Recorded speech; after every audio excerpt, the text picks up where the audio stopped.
Sénégal, le cœur meurtri. D'ici, je ressens la douleur quand nos pères, mères, frères et sœurs crient.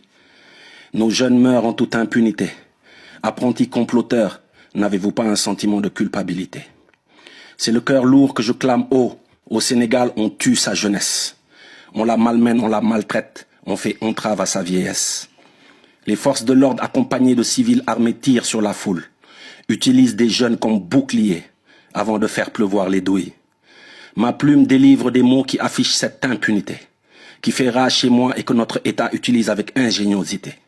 Qui sera responsable de tous ces morts laissés sur le bas-côté de l'insouciance sans remords? Un opposant politique aimé de son peuple a été accusé de viol. Reconnu non coupable, on le condamne quand même pour corruption de la jeunesse, je dis lol. Les germes de l'insouciance font pleuvoir un jugement inédit, jamais vu auparavant, sentence prononcée à crédit. Il fallait coûte que coûte éliminer un adversaire politique. Quand la colère gangrène les cœurs, c'est la danse des pensées plus que chaotique. On aime ce pays, on se laissera pas faire. Dites aux politiques véreux, partisans de la haine, d'aller apprendre à se taire. Il y a des heures pour tout artiste où devenir silencieux, c'est être criminel.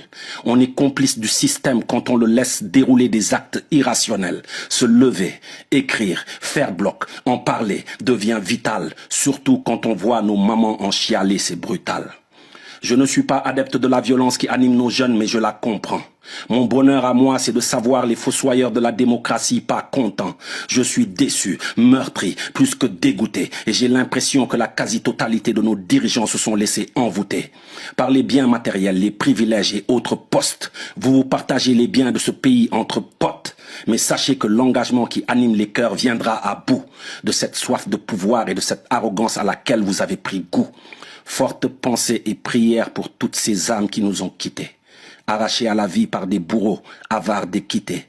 Mes pensées vont à leurs familles, à leurs amis et proches, à ceux qui laissent faire quand on assassine la jeunesse. Le soleil ne connaît pas l'utilité d'une torche. Le soleil ne connaît pas l'utilité d'une torche. Demain, il fera jour.